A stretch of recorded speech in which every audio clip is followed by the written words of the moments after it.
నమస్తే, నేను Kavitha. Welcome to iDream news. ఈ మధ్య కాలంలో తరచుగా వినిపిస్తున్నటువంటి ఒక అంశం వివాహేతర సంబంధాలు. ఎందుకని అవి ఈ మధ్య తరచుగా వినిపిస్తున్నాయి? వివాదాస్పదం ఎందుకు అవుతున్నాయి? అవి విపరీతమైనటువంటి పరిణామాలకు ఎందుకు దారితీస్తున్నాయి? చంపడమో ఆత్మహత్య చేసుకోవడమో ఇంత విపరీతంగా ఎందుకు పోకడలు వెళ్తున్నాయి? ప్రస్తుతం మనతో పాటుగా ఉన్నారు ప్రముఖ సైకాలజిస్ట్ డాక్టర్ విశేష్ గారు. విశేష్ గారు, నమస్కారం అండి. నమస్కారం. మనం గతంలో కూడా మాట్లాడుకున్నాం వివాహేతర సంబంధాల గురించి. అప్పుడు జరిగినటువంటి ఇన్సిడెంట్స్, సెలబ్రిటీలకు సంబంధించినవి, కామన్ మ్యాన్ ఎవరైనా పర్లేదు, జరుగుతున్నటువంటి ఇన్సిడెంట్స్ అనేవి ఆ ఫ్యామిలీ రోడ్డున పడుతోంది. దాంతో పాటుగా వాళ్ళు ఆత్మహత్య చేసుకుంటున్నారు, లేకపోతే ఎదుటి వాళ్ళని చంపేంతగా. ఇప్పుడు latest example episode Kannada super star దర్శన్కి సంబంధించి. ఎందుకంత ఎక్స్ట్రీమ్ దాకా వెళ్తున్నారు? ఇది ఇప్పుడు కొత్త ఏం కాదు మేడం. గతంలో రాజుల టైంలో జరిగిన యుద్ధాలన్నీ కూడా స్త్రీల కోసమే కదా.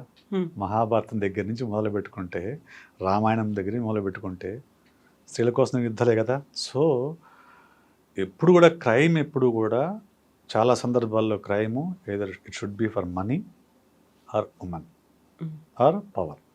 ఈ మూడిట్లు దేనికి దానికి సంబంధించిందే క్రైమ్ జరుగుతుంది. సో ఉమెన్ పట్ల ఉమెన్ అనగానే ఒక పొసెసివ్నెస్ ఉంటుంది మనిషికి.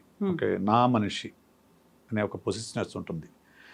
నా ఆస్తి మీద వేరే వాళ్ళు కన్నేస్తే నాకు ఎలాగైతే కోపం వస్తుందో, నా మనిషి అనుకున్న ఉమెన్ పైన, అమ్మాయి పైన కన్నేసినా కానీ అదే కోపం వస్తుంది. So that is the reason for Darshan and Pavitra issue.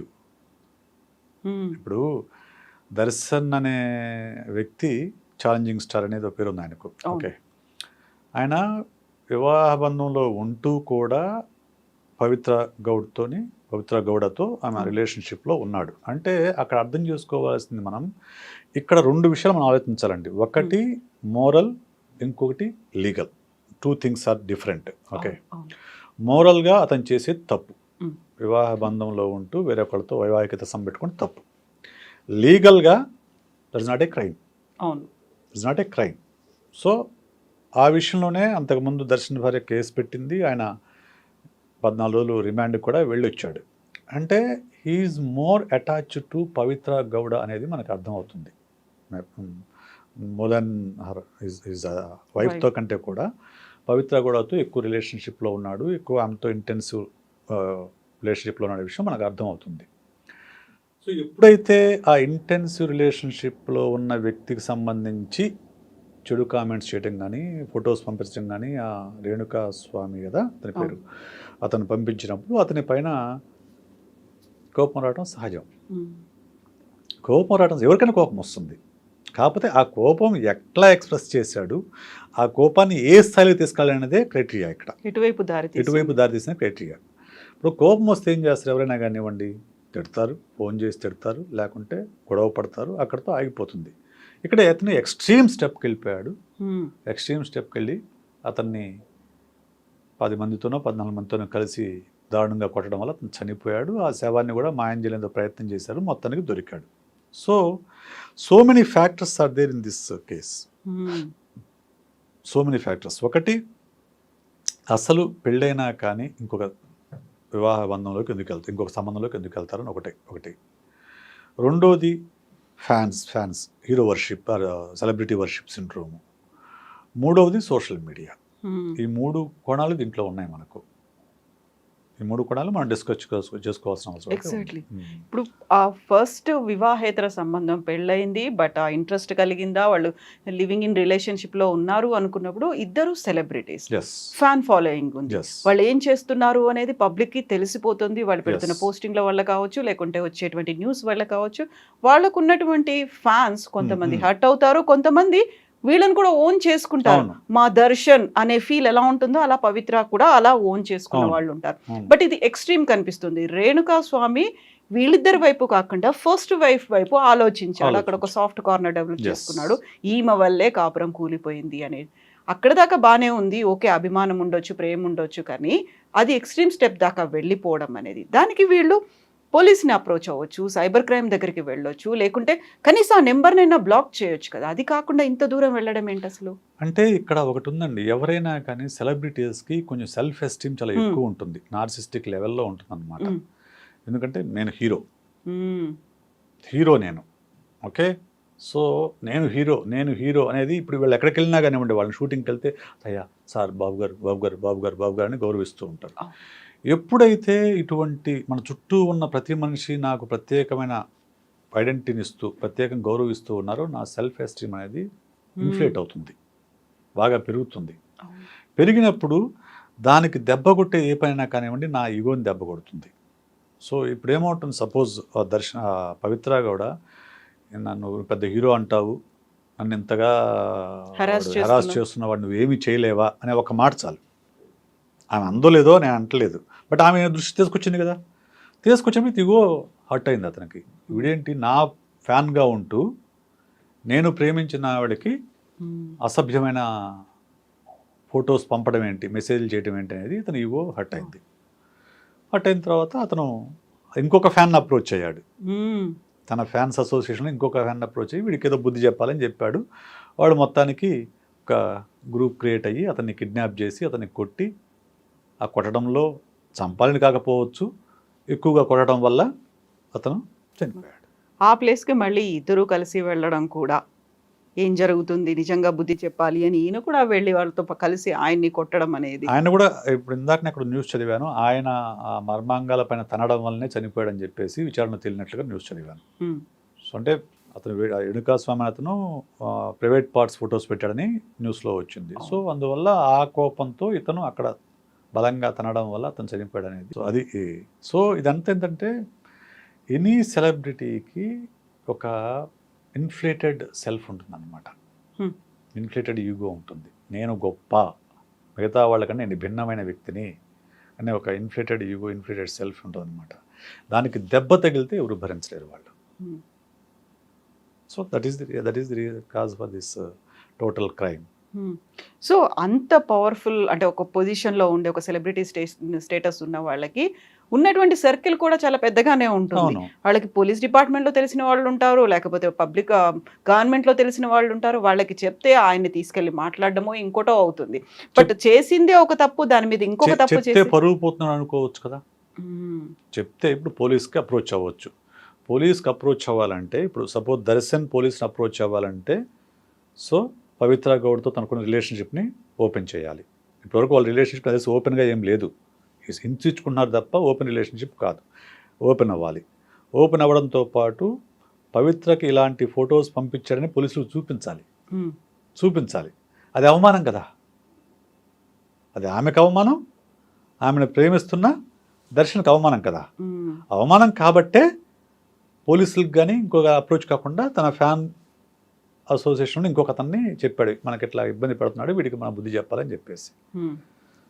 So that leads to this crime, this murder. ఇప్పుడు మనం ఉన్న సొసైటీలో మా హీరో ఏమన్నా చేశాడు, దాన్ని ఫాలో అవ్వాలి, అనుకరించాలి. Either it may be hair style కావచ్చు, డ్రెస్సింగ్ కావచ్చు, ఏదైనా వాళ్ళు ఏదైతే బాడీ లాంగ్వేజ్ ఉంటుందో దాన్ని అనుసరించే వాళ్ళే చాలా ఎక్కువగా కనిపిస్తున్నారు. ఒక మ్యాడ్ ఫ్యాన్ ఫాలోయింగ్గా తయారైపోయింది. మా హీరో చేశాడు ఇలా, మేము చెయ్యొచ్చు అనే ఆలోచన కూడా వస్తుంది కదా. రావచ్చు, ఎందుకంటే హీరో అదే సెలబ్రిటీ వర్షిప్ సిండ్రోమ్, అది హీరో వర్షిప్ అని అంటాం కదా. సో దాంట్లో ఏముంటుంది, వీలైనంత వరకు హీరోని అనుసరించాలని ఫ్యాన్స్ ప్రయత్నం చేస్తారు. సో ఆ హీరోని ఒక్క మాట అన్నా కానీ తట్టుకోకుండా ఆ హీరోని ఎవరైనా తిడితే వాళ్ళ మీద గొడవకి వెళ్ళి వాళ్ళ ప్రాణాలు తీసే సందర్భాలు కూడా మనం చూసాం. ఇంతకుముందు ఫ్యాన్స్ మధ్య గొడవలు జరిగి చంపేసుకున్న సందర్భాలు కూడా చూసాం. అంతా కూడా ఏంటంటే ఒక హీరో పట్ల పిచ్చిగా ఆరాధనా భావాన్ని పెంచుకోవడం. ఆ హీరో ఒక మనిషి కాదు, దైవాంశ సంభూతిని నమ్మడం. ఆ హీరోకి ఏవో మనకి మామూలు వాళ్ళకంటే భిన్న అతిథి శక్తులు ఉన్నాయి, వాడు సూపర్ మ్యాన్ అనే ఒక అభిప్రాయాన్ని ఏర్పరచుకోవటం. సో ఏర్పరచుకొని వాళ్ళని దైవాంశ సంభూతులుగా చూస్తుంటారు. ఆ హీరో అంటే ఏమనుకున్నాం అని చెప్పేసి. సో ఆ హీరోకి ఒక మాట అన్నా కానీ తట్టుకోలేకపోవడం. లేకుంటే ఇప్పుడు ఈ కేసులో ఉన్న ఇంకొక ఫ్యాన్ ఉన్నాడు కదా, ఎణుకా స్వామి, అతనికి ఏం సంబంధం, అసలు అతనికి ఏమీ సంబంధం లేదు. కానీ తాను అభిమానించే హీరో తనను పిలిచి తన సమస్యను చెప్పుకొని నా సమస్యకు పరిష్కారం నువ్వు చూపించాలని అడిగినప్పుడు అతని సెల్ఫ్, అతని యొక్క ఈగో ఎంత హీరోకి హెల్ప్ చేస్తున్నా, మా హీరో నన్ను వచ్చి నాకు ఫోన్ చేసి నాతో మాట్లాడి నా సమస్యను నాకు చెప్తే నేను నా హీరోకి హెల్ప్ చేస్తున్నా అనేది ఎక్కువ అతనికి ఈగోని ఫ్లేరప్ చేస్తుంది. సో అందువల్లనే అతను క్రైమ్ అని తెలిసినా కానీ దాంట్లోకి ఇన్వాల్వ్ అయ్యాడు. తన ఇన్వాల్వ్ అవడం కాదు, తనతో పాటు ఇంకొక 10 మందిని ఇన్వాల్వ్ చేశాడు. ఇన్వాల్వ్ చేసి బయటపడదనుకుంటారు ఎవరైనా కానీ. క్రైమ్ చేసే ప్రతి ఒక్కళ్ళు కూడా ఇది బయటకు రాదనే ఉద్దేశంతోనే చేస్తారండి. ఆవేశాలతో చేసే క్రైమ్ వేరు, ఇవి ప్లాన్డ్గా చేసిన క్రైమ్స్.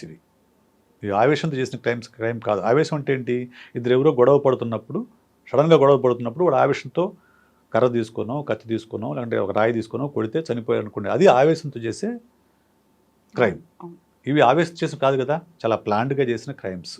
ఇవి బయటపడమనే ఉద్దేశంతోనే చేస్తారు ఎవరైనా కానీ క్రిమినల్.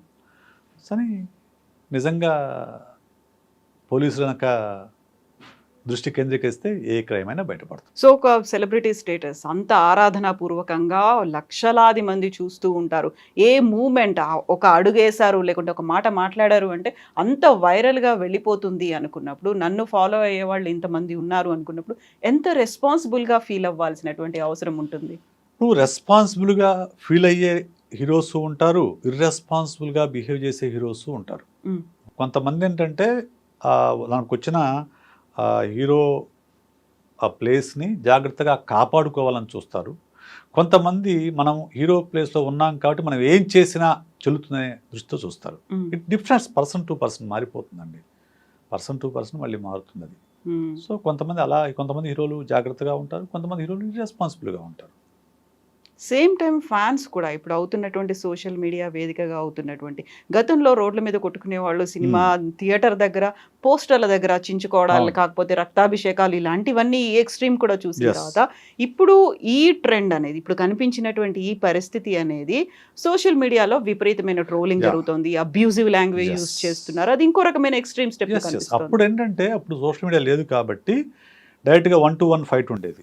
హీరో సినిమా రిలీజ్ అయినప్పుడు వాడు వచ్చేదో కామెంట్ చేస్తే వాడి మీద దాడి చేయటము ఇట్లాంటివి జరుగుతూ ఉండేవి. మేము చూసాము, మీరు చూసుంటారు. ఓకే, సో ఎక్కువగా ఇటువంటివి మిడిల్ లెవెల్ టౌన్స్లో జరుగుతాయి. సిటీస్లో పెద్దగా జరగవు. సిటీస్లో అలా అంతా జరగవు. టౌన్స్లో బాగా జరుగుతాయి ఇటువంటివి. ఎందుకంటే ఆల్రెడీ వాళ్ళు ఫ్యాన్ అసోసియేషన్, వీళ్ళ ఫ్యాన్ అసోసియేషన్ మధ్య వార్ నడుస్తూ ఉంటుంది. ఇంకా వెనక్కి వెళ్తే పోస్టర్ల పైన పేడ కొట్టుకునేవాళ్ళు. పోస్టర్ల పైన పేడలు కొట్టుకునేవాళ్ళు, కనిపించకుండా కవర్ చేసేవాళ్ళు. అక్కడి నుంచి ఇప్పుడు ఏమైందంటే సోషల్ మీడియా ఎప్పుడైతే వచ్చిందో ఇప్పుడు అవన్నీ అదృశ్యమైపోయి సోషల్ మీడియా ట్రోలింగ్ అనేది ప్రధానంగా ఇప్పుడు పాత్ర పోషిస్తుంది. తమకు నచ్చని హీరో సినిమా రిలీజ్ అయిందంటే దాన్ని విపరీతంగా ట్రోల్ చేయడం అనేది ఈరోజు నడుస్తున్న ట్రెండ్. సో అన్లైక్స్ కొట్టడము, కొంతమంది హీరోల యొక్క ట్రైలర్లకి, సినిమా పాటలకి వీటికి అన్లైక్ కొట్టడము, లైక్ బదులు యూట్యూబ్లో అన్లైక్ కొట్టడం. సో అది కూడా మన మధ్యకాలంలో ఐ థింక్ అల్లు అర్జున్ అనుకుంటా అటువంటి ట్రెండ్ ఏదో నడిచింది. అల్లు అర్జున్ సినిమా వీడియోలకు అన్లైక్ కొట్టడం అనే ట్రెండ్ ఏదో నడిచింది. సో అది ఈరోజు నడుస్తున్న ట్రెండ్. ఎందుకంటే దానివల్ల ఏమవుతుంది, ఇప్పుడు ప్రతి హీరో కూడా సోషల్ మీడియాలో ఉంటున్నారు.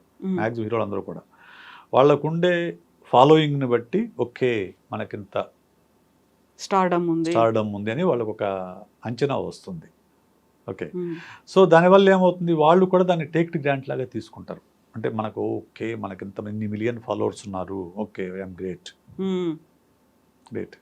మనము ఎంత అనుకున్నా కానీ మేడం, మన చుట్టూ ఉండే పరిస్థితులు, మనతో మాట్లాడే వ్యక్తులు, మన చుట్టూ ఉన్న వాతావరణము, మనకున్న ఫ్యాండము, ఇవన్నీ కూడా మనిషిలో ఖచ్చితంగా ఈగోని పెంచుతాయి. వాటిని కంట్రోల్ చేసుకోవటమే ఇక్కడ రైట్. కంట్రోల్ చేసుకున్నవాడు మంచి మనిషిగా గుర్తింపు పొందారు. కంట్రోల్ చేసుకోలేనివాడు ఇదిగో దర్శనంలాగా చిక్కుల్లో పడతారు. సో ఇందులోనే అసలు కాంపిటీషన్ అనేది విపరీతంగా ఉంటుంది. ఈ ఫ్యాన్స్ చేస్తున్నటువంటి ఈ అన్నెసెసరీ హైప్ క్రియేట్ చేస్తున్నటువంటి ఈ రక్కస్ వల్ల కూడా ఒకరి ఫిల్మ్ హిట్ అయిపోయింది, లేకుంటే ఇంకొకరిది రికార్డ్స్ క్రియేట్ చేస్తుంది అనుకున్నప్పుడు కూడా అక్కడ ఈగోస్ అనేవి ఇంకా విపరీతంగా పెరిగిపోతుంటాయి. ఆ టైంలో ఇలాంటి ఇన్సిడెంట్ వ్యక్తిగతమైనటువంటి విషయాలకు సంబంధించి బహిరంగంగా మాట్లాడుకోవడం, చర్చించడం, లేకుంటే అన్కంట్రోల్డ్గా వాటిని పోస్ట్ చేయడం, ఇవన్నీ కూడా లేకుండా ఉండాలంటే అంటే ఇది ఫస్ట్ పాయింట్, సోషల్ మీడియా ఎవరి కంట్రోల్లో ఉండదండి. ఎవరి కంట్రోల్లో ఉండదు. సో ఎవరికి నచ్చిందో వాడు పోస్ట్ చేస్తాడు. కొంతవరకు ఆ హీరోలు కంట్రోల్ చేయొచ్చు. ఎలా చేయొచ్చు? ఆ హీరోలు బాబు నాకు సంబంధించి వేరే హీరోలపైన కానీ హీరోయిన్లపైన కానీ నా ఫ్యాన్ అని చెప్పుకుంటూ మీరు అసభ్యమైన కామెంట్స్ చేస్తే మాత్రం అది మర్యాదగా ఉండదు, నాకు చెడ్డ పేరు తీసుకురావద్దని పబ్లిక్గా అప్పీల్ చేసినప్పుడు 1-2 సార్లు అప్పీల్ చేసినప్పుడు ఆ హీరోకి సంబంధించిన ఫ్యాన్స్ ఓకే మన హీరో ఇలా ఉండాలని కోరుకుంటున్నాడు అని దాన్ని ఫాలో అవడానికి ప్రయత్నం చేస్తారు. కొన్ని సందర్భాల్లో ఏమవుతుంది, హీరోలే ఎంకరేజ్ చేస్తారు అవతల వాళ్ళని ట్రోల్ చేయడాన్ని, హీరోలే ఎంకరేజ్ చేస్తారు. సో అటువంటి ఎంకరేజ్ చేసే హీరో దొరికినప్పుడు ఖచ్చితంగా అది ఒక ట్రోలింగ్ ఫ్యాక్టరీగా మారుతుంది. వాళ్ళు దాన్ని అడ్వాంటేజ్గా తీసుకుంటారు. హీరో ఒకందుకు చెప్తే వాళ్ళు ఇంకొకందుకు ఇంకో రకంగా ట్రోలింగ్ చేస్తారు, విపరీతంగా అసభ్యమైన కామెంట్స్ పెడతారు. ఇవన్నీ కూడా రకరకాలుగా జరుగుతూ ఉంటాయి. ఒకటి ఎవరైనా కానివ్వండి, హీరో అయినా హీరోయిన్ అయినా మామూలు వ్యక్తి అయినా సెలబ్రిటీ అయినా పొలిటీషియన్ అయినా ఎవరు కూడా చట్టానికి అతీతులు కారు అనే విషయం గుర్తుంచుకోవాలి. మనందరము కూడా నీకెంత హీరో వర్షిప్ ఉన్నా నీకెంత ఫాలోయింగ్ ఉన్నా కానీ నువ్వు చట్టం ముందు సామాన్యుడివే. నీకున్న స్టార్డమ్ గురించి కొంతకాలం తప్పించుకోలేమే కానీ దొరికిన తర్వాత మాత్రం చట్టం నిన్ను మామూలు మనిషి ట్రీట్ చేసినట్టు ట్రీట్ చేస్తుంది. విశేష్ గారు, ఇప్పుడు ఈ ఇన్సిడెంట్కి సంబంధించి చూసుకుంటే కేవలం దర్శన్ పవిత్ర ఫ్యామిలీ మాత్రమే కాదు, దర్శన్ ఫస్ట్ వైఫ్తో పాటుగా ఇప్పుడు చనిపోయినటువంటి రేణుకా స్వామికి సంబంధించినటువంటి ఫ్యామిలీ కూడా, తను క్యారీయింగ్, తనకు 3rd month వైఫ్ ఉంది, ఇవన్నీ అనుకున్నప్పుడు ఇన్ని ఫ్యామిలీస్ అనేవి ఇప్పుడు డిస్టర్బ్ అయిపోయాయి. ఇన్ని ఆలోచిస్తే ఈ క్రైమ్ జరగదు అక్కడి దాకా పోదు కదా. ఇప్పుడు కూడా ఆవేశంలో ఉన్నప్పుడు ఇవేవి గుర్తుకు రావు, ట్రిగ్గర్ అవుతారు మనుషులు. ట్రిగ్గర్ అయినప్పుడు ఇవేవి గుర్తుకు రావు. సో ఎమోషనల్ ఇంటెలిజెన్స్ ఒక పుస్తకం ఉంది, దాంట్లో ఫస్ట్ కోట్ ఇదే ఉంటుంది, అరిస్టాటిల్ చెప్పింది. మనుషులందరికీ కోపం వస్తుంది, కాకపోతే దాన్ని ఎప్పుడు ఎక్కడ ఎంత మేరకు ప్రదర్శించాలనేదే విజ్డమ్, అదే విచక్షణ, అదే విజ్డమ్, అదే విచక్షణ, అదే విఘ్నత. కోపం అందరికీ వస్తుంది, ఆ కోపాన్ని ఎలా ప్రదర్శించాలి, ఎంత ప్రదర్శించాలి అది తెలిసిన వాళ్ళే ఎమోషన్ చేస్తున్నట్లు, లేని వాళ్ళు ఇలా ట్రిగ్గర్ అయిపోతారు. దర్శన్కి ఇది కొత్త కూడా కాదు, దర్శన్కి ఇది కొత్త కూడా, అతను అగ్రెసివ్ కైండ్ ఆఫ్ పర్సన్ అనే విషయం మనకు ఇంతకుముందు కూడా ప్రూవ్ అయింది. ఇంతకుముందు కూడా వైఫ్ విషయంలో గొడవ పట్టము, ఆమె కేసు పెడితే అతను జైలుకి వెళ్ళటము, ఇటువంటి కొన్ని 2-3 ఇన్సిడెంట్స్ మనం వార్తల్లో కనిపిస్తూ ఉన్నాయి. సో అతను ట్రిగ్గర్ అయ్యాడు అంతే, తన ప్రియురాలికి అసభ్యకరమైన చిత్రాలు పంపించడమే ట్రిగ్గర్ అయ్యాడు. ట్రిగ్గర్ అయ్యి బుద్ధి చెప్పాలనుకున్నాడు, అది వికటించింది అంతే. సో ఇప్పుడు మళ్ళీ పవిత్ర ఆలోచన మొదలుపెట్టినట్టు ఆ న్యూస్ కూడా వస్తున్నాయి, నేను ఈ విషయం తనతో షేర్ చేసుకోకుండా ఉంటే బాగుండేది, ఇంత దూరం రాకపోయేది, దాన్నే ఇంకో రకంగా డీల్ చేస్తే అయిపోయేది కదా. అయిపోయేదండి. ఇప్పుడు ఆమె అతనికి చెప్పకపోతే ఇష్యూ లేదు, ఆమె చెప్పితే అతను దాన్ని పోలీస్ కేసు పెట్టినా ఇష్యూ లేదు. కానీ ఇవన్నీ చేయడానికి పోలీస్ కేసు పెట్టాలంటే ఇవన్నీ బయట పెట్టాలి. ఆ ఫొటోస్, అతను ఎలాంటి ఫోటోలు పంపించాడు, మీకు ఎలాంటి మెసేజ్ ఇచ్చాడు, ఇవన్నీ బయట పెట్టాలి కదా. బయట పెడితే అప్పుడు మళ్ళీ అవమానం కదా, నేను ఎందాక చెప్పింది అదే, అవమానం ఫీల్ అవుతారు. ఇప్పుడు ఒక ఎందుకు కింది స్థాయి వాళ్ళు ఈజీగా రోడ్డు మీదకి వచ్చి గొడవ పడతారు, ఎందుకు ఉన్నత వర్గాల వాళ్ళు రోడ్డు మీదకి వచ్చి గొడవ పడరు చెప్పండి? పరువు పోతుందని, అంతే కదా. మరి కింద స్థాయిలకు ఉన్నదా పరువు? ఎగ్జాక్ట్లీ ఉంటుంది, వాళ్ళకి కూడా పరువు ఉంటుంది, కాకపోతే డోంట్ కేర్ అబౌట్ ఇట్. ఇక్కడ వాళ్ళు ఎక్కువ దాని గురించి ఆలోచించుకుంటారు. మన తమ ఇమేజ్ ఎక్కడ సొసైటీలో ఇమేజ్ ఒక హీరోకి లేకపోతే ఒక హీరోయిన్కి ఇలాంటి మెసేజ్లు పంపించారు, ఇలా హెరాస్ చేస్తానని చెప్తే ఇమేజ్ దెబ్బతింటుంది. ఆ ఇమేజ్ కాపాడుకోవటం కోసం ఏ స్థాయికైనా వెళ్తారు వాళ్ళు. అందులో భాగమే ఇది జరిగింది. సో ట్రోలింగ్కి సంబంధించి కూడా మనం గతంలో చాలాసార్లు ఎన్నో విషయాల గురించి విన్నాం. మనం మీటూ మూమెంట్ దగ్గర నుంచి ప్రతిదీ కూడా సోషల్ మీడియా వేదికగా షేర్ చేసుకుంటే దానికి ఒక సొల్యూషన్ వచ్చింది, లేకపోతే దానికి సంబంధించి ఒక పాజిటివ్ రెస్పాన్స్, ఒక నెగటివిటీ మీద వచ్చినటువంటి పాజిటివ్ రెస్పాన్స్, లేకుంటే దాన్ని ఎలా ఏం చేయాలి అనేది వచ్చినప్పుడు ఇంత పీక్ స్టేజ్లో అవుతుంది అనుకున్నప్పుడు ఈ ట్రోలింగ్స్ అనేది కంట్రోలింగ్ మెథడ్ అనేది ఎక్కడ ఉంటుంది, ఏం జరగాలి? ట్రోలింగ్కి కంట్రోలింగ్ సాధ్యం కాదు మేడం, ప్రాక్టికల్గా సాధ్యం కాదు. ఎందుకు అని అంటే ఎవరు ట్రోల్ చేస్తున్నది ఎవరు చెప్పలేరు, ఎందుకు ట్రోల్ అవుతుంది కూడా చెప్పలేరు అసలు. ట్రోల్ అనండి, వైరల్ అనండి, పాజిటివ్ అయితే వైరల్ అంటున్నాము, నెగిటివ్ అయితే ట్రోల్ అంటున్నాము. అసలు ఒక ఇష్యూ ఎందుకు వైరల్ అవుతుందో, ఒక ఇష్యూని ఎందుకు ట్రోల్ చేస్తారో ఎవరు చెప్పలేరు. మనం వైరల్ అయ్యే విషయాలు తీసుకుందాం. మనం ఆ మధ్యకాలంలో ఒక అమ్మాయి ఇట్లా పిస్టల్ పేల్చింది, ఒక ఇది ఉంటుంది ఇట్లా కన్నుగొట్టి, ఎందుకు వైరల్ అయింది అది? ఎవరు రీజన్ ఏమైనా ఉందా? అటువంటి పనులు ఎప్పుడు ఎవరు చేయలేదా? చేశారు, కానీ వైరల్ అయింది అంతే. అలాగే ఆ మధ్యకాలంలో ఏదో ఒక సాంగ్ బాగా వైరల్ అయింది, ఒక అతను కికీ సాంగ్ అనేది కూడా ఒకటి వచ్చింది, రకరకాల వైరల్ అవుతుంటాయి. ఎందుకు వైరల్ అవుతాయంటే నో వన్ నోస్, ఎవరికి తెలియదు అది. సో అలాగే ట్రోలింగ్ కూడా అంతే, ఎక్కడో ఎవరో ఒకరు మొదలు పెడతారు. ఆ మొదలుపెట్టిన ప్రతి ఒక్కటి ట్రోలింగ్ కాదు. కొన్ని ఏమవుతాయంటే అందరూ నిజమే కదా, సరదాగా ఉంది, ట్రోల్ చేద్దాం, అటు షేర్ చేస్తారు. ఇంకా అక్కడి నుంచి అది ట్రోలింగ్ కింద మారిపోతుంది. సో అవతల వాళ్ళు ఎంత సఫర్ అవుతారు, ఎంత బాధపడతారు, వాళ్ళు ఎంత ఆవేదన చెందుతారు అనే విషయం ఎవ్వరూ ఆలోచించరు. ఎప్పుడూ కూడా చాలా సందర్భాల్లో హాస్యం అనేది అవతల వాడి బాధలోంచి వస్తుంది. అవతల వాళ్ళు బాధపడుతుంటే చూసి నవ్వుకోవడమే చాలా సందర్భాల్లో హాస్యం అవుతుంది. సో అదే ట్రోలింగ్లో కూడా అదే రీజన్. ట్రోలింగ్లో కూడా జరిగేది అదే, వాళ్ళు బాధపడుతున్నారు అనేది వీళ్ళకి ఆనందాన్ని ఇస్తుంది. సో ఈ మొత్తం ఎపిసోడ్లో ఎవరి దగ్గర తప్పు జరిగింది, ఎవరు తమని తాము కంట్రోల్డ్గా ఉంచుకోవాల్సినటువంటి అవసరం ఉండిద్ది ఎదుటి వాళ్ళని బ్లేమ్ చేయకుండా? ఒకటి, ఆ రేణుకా స్వామి అనే అభిమాని తన కంట్రోల్లో ఉంచుకోవాల్సింది. ఎందుకంటే అది దర్శన్కు అతని వైఫ్కు సంబంధించిన విషయం. ఓకే, నువ్వు ఎవడి జోక్యం చేసుకోవడానికి, నీకేం సంబంధం అసలు? ఓకే, ఆమెకు అన్యాయం జరిగితే ఆమె ఫైట్ చేయలేదా, ఆమె పేరెంట్స్ లేరా, లేకుంటే జరుగుతుంది కదా. సో నువ్వు జోక్యం చేసుకున్నావు, జోక్యం చేసుకొని సరే ఆమె తరపున నిలబడడం కూడా తప్పు కాదు. సరే, తన ఫేవరెట్ హీరో, తన అభిమాన నటుడు అతని భార్యకి అన్యాయం జరుగుతుంది, నా హీరో సకల సద్గుణ పురుషుడుగా ఉండాలని కోరుకొని నువ్వు అతని వైఫ్కి సపోర్ట్ చేస్తే తప్పులేదు. కానీ అందుకు కారణమైన ఇంకొక మహిళకు అసభ్యమైన కామెంట్స్ పెట్టడం, ఆమెకు అసభ్యమైన మెసేజ్లు పెట్టడం, అసభ్యమైన ఫొటోస్ పంపించడం అనేది తప్పు కదా, లీగల్గా తప్పే కదా. ఫస్ట్ అక్కడ. 2, పవిత్రకు చాలా స్పష్టంగా తెలుసు దర్శన్కి మ్యారేజ్ అయిందని, పిల్లలు ఉన్నారని చాలా స్పష్టంగా తెలుసు. తెలిసి కూడా ఆమె రిలేషన్షిప్లోకి ఎంటర్ అయింది. అంటే she should be ready for any complications ఆమె సిద్ధమయ్యే రెడీ అవ్వాలి, అంతే కదా. నీకు లీగల్గా అది ప్రాబ్లం కాకపోయినా కానీ నీకు చాలా ఇష్యూస్ ఉంటాయి దాంట్లో, వైవాహికత సంబంధం చాలా ఇష్యూస్ ఉంటాయి. వాటన్నిటినీ పరిష్కరించుకోవడానికి చాలా టైం పట్టవచ్చు, లేకుంటే మెంటల్ స్పేస్ ఆక్యుపై చేస్తుంది, మెంటల్ ఎనర్జీ ఆక్యుపై చేస్తుంది, ఇటువంటి ప్రాబ్లమ్స్ క్రియేట్ కావచ్చు. ఆమె కంట్రోల్ చేసుకోలే. బహుశా ఇంత పెద్ద హీరో నాకు బాయ్ ఫ్రెండ్ అయ్యాడని చెప్పేసి ఆమె కూడా ఒక సపోర్టింగ్ సిస్టమ్ లా ఉంటుంది, ఇండస్ట్రీలో పనికొస్తుంది అనే ఉద్దేశంతో ఆమె కూడా రిలేషన్షిప్లోకి ఎంటర్ అయింది. గుడ్, ఆమె రెండో తప్పు. మూడోది దర్శన్ కూడా ఓకే. ఇప్పుడు ఒక పర్సన్ ఒక వయసులో మ్యారేజ్ చేసుకున్న తర్వాత ఇంకొక వయసు పెరిగిన తర్వాత ఆమె తనకు సరిపోదు అనుకున్నప్పుడు ఆమెకు డైవోర్స్ ఇచ్చి వేరే రిలేషన్షిప్కి వెళ్ళటం తప్పు కాదు లీగల్గా, రైట్. కానీ నువ్వు భార్య ఉండగానే వేరే రిలేషన్షిప్కి వెళ్ళావు పవిత్రతో, ఓకే దట్ ఈజ్ ఓకే, అది కూడా లీగల్గా తప్పు కాదు. మోరల్గా తప్పు అయినా కానీ లీగల్గా తప్పు కాదు, రైట్, ఓకే. కానీ ఆమె వచ్చి నీకు చెప్పగానే నువ్వు దాన్ని పోలీసుల దృష్టి తీసుకెళ్తే అయిపోయి ఉండేది.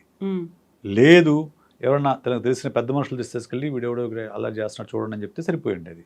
అలా కాకుండా నువ్వు దాన్ని పిలిచి కొట్టాలి అనుకోవడం వల్ల అగ్రెసివ్నెస్, ఇంపల్సివిటీ అంటాం దీన్ని సైకలాజికల్ టర్మ్స్లో. అంటే తన ఫీలింగ్స్ని కంట్రోల్ చేసుకోలేకపోవడం. ఆ కంట్రోల్ చేసుకోలేనప్పుడే ఇటువంటివి జరుగుతాయి. కంట్రోల్ చేసుకోగలిగితే గొడవ ఏముండదు. ఎమోషన్ కంట్రోల్ చేసుకున్నప్పుడు ఏమవుతుంది, దాడులు చేస్తారు. ఆ దాడుల్లో తగలరాని చోట తగిలినప్పుడు ప్రాణం పోతుంది. ప్రాణం పోయిన తర్వాత అప్పుడు వాళ్ళకు మళ్ళా ఒకసారి అవేర్నెస్లోకి వస్తారనమాట. తప్పు జరిగిపోయింది, నేనేం చేయాలి, కప్పిపుచ్చాలి, ఎలా అవుతారు కప్పిపుచ్చే ప్రయత్నాలు చేస్తారు. కొన్నిసార్లు అది ఎవరు గుర్తించకుండా అట్లా అయిపోతుంది. సరే, ఈ కేసులో అది బయటపడింది. సో భయం అనేది కూడా ఉంది అందులో, ఎక్కడ డిస్పోజ్ చేయాలి అనే దాంట్లో అంత దూరం తీసుకెళ్తామో లేదో అనేది ఉంది. అంతే కదా, భయం ఉంటుంది, ఖచ్చితంగా ఉంటుంది. ఆవేశంలో ఉన్నప్పుడు భయం ఉండదు, కానీ ఆవేశంలో ఉండి క్రైమ్ చేసిన తర్వాత ఖచ్చితంగా భయం వచ్చేస్తుంది.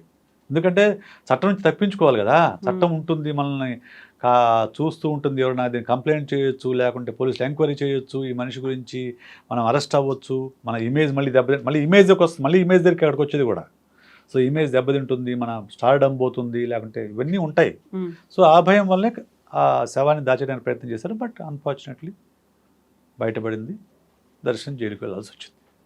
దర్శన్, పవిత్ర, ఇంకో 10 మంది, మొత్తం 15 మంది ఏమో జైలుకి వెళ్ళారు. సో మెయిన్గా మనకు కనిపిస్తున్నది ఈ 4 ఫ్యామిలీ కాదు, వెనకాల దీనికి సంబంధించి ప్రత్యక్షంగా పరోక్షంగా అన్నీ చేసినటువంటి ఎప్పుడు ఒకటి గుర్తుపెట్టుకోవాలి మేడం, ఎమోషన్స్ లేకపోవడము సమస్య, ఎపతి అంట. ఎమోషన్స్ ఎక్కువగా ఉండడము సమస్య, లేకపోవడము సమస్య, ఎక్కువగా ఉండడము సమస్య. మధ్యలో బ్యాలెన్స్గా ఉన్నవాడే మానసికంగా ఆరోగ్యంగా ఉన్నటువంటి లెక్క. సో మీరైనా, నేనైనా, దర్శన్ అయినా, మరొక వ్యక్తి అయినా కానీ లైఫ్ని బ్యాలెన్స్డ్గా నడుపుకోవడమే చేయాల్సింది. ఆ బ్యాలెన్స్ తప్పినప్పుడు ఖచ్చితంగా ఇటువంటి సమస్యలే వస్తాయి. ఎస్ విశేష్ గారు, థ్యాంక్ యూ సో మచ్ అండి. Thank you.